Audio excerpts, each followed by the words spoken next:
السلام علیکم ورحمۃ اللہ وبرکاتہ۔ میں ابھی فی الوقت مشہد میں امام رضا کے حرم میں صحن شفا میں ہوں۔ صحن شفا یا the courtyard of cure, اس سے اسی لیے کہا جاتا ہے کیونکہ یہاں پہ ہر مریض شفا پاتا ہے۔ ابھی حال ہی میں جو واقعہ درپیش آیا وہ یہ تھا کہ ایک ویسٹ سے آرکیٹیکٹ یہاں پہ آیا تھا کنسٹرکشن کے کام سے، اور وہ ایک مرتبہ خادم سے پوچھتا ہے یہ کون ہے، تو خادم نے بتایا یہ امام رضا ہے، یہ 8ویں امام ہے شیعوں کے۔ اور پھر اس نے وہاں پہ دیکھا کہ جالی کے پاس لوگ اپنے آپ کو باندھتے ہیں رسی سے،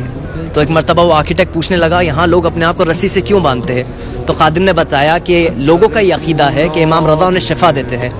تو ایک مرتبہ وہ جالی کے پاس گیا، اپنے آپ کو رسی سے باندھا اور امام رضا سے دعا کرنے لگا کہ یا امام رضا میں آپ کو نہیں جانتا، میں حد تک یہ کہ میں آپ کے مذہب سے تعلق تک نہیں رکھتا، پر اگر واقعی آپ خدا کی حجت اس دنیا میں ہے تو میری بیٹی جو ویسٹ میں ہے وہ پیرالائزڈ ہے، اسے شفا دے۔ کچھ ہی دیر گزرتی ہے کہ اس سے اپنے وائف کا کال آتا ہے اور وائف کہتی ہے کہ ابھی کچھ دیر پہلے دروازے پہ دستک ہوئی تھی، میں نے جب دروازہ کھولا تو ایک نوجوان تھا، اس نے مجھ سے پوچھا آپ کی بیٹی جو پیرالائز ہے وہ کہاں پہ، تو میں نے انہیں ڈائریکٹ کیا کمرے کی طرف۔ وہ کمرے میں گئے، انہوں نے بیٹی کے سر پہ ہاتھ پھیرا، کچھ دیر کے بعد بیٹی کمپلیٹلی نارمل ہو گئی، اور جب وہ جانے لگے تو میں نے ان سے پوچھا کہ آپ کون ہیں،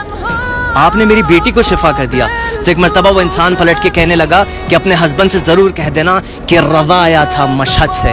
امام رضا کا حرم ہے، یہاں ہمارا عقیدہ یہ ہے کہ امام رضا کے حرم میں سب کو شفا ملتی ہے۔ اگر آپ کوئی مشکل میں گرفتار ہے تو میں چاہوں گا آپ ایک مرتبہ امام رضا سے توسل کریں۔ وصلی اللہ علی سیدنا محمد وآلہ الطاہرین۔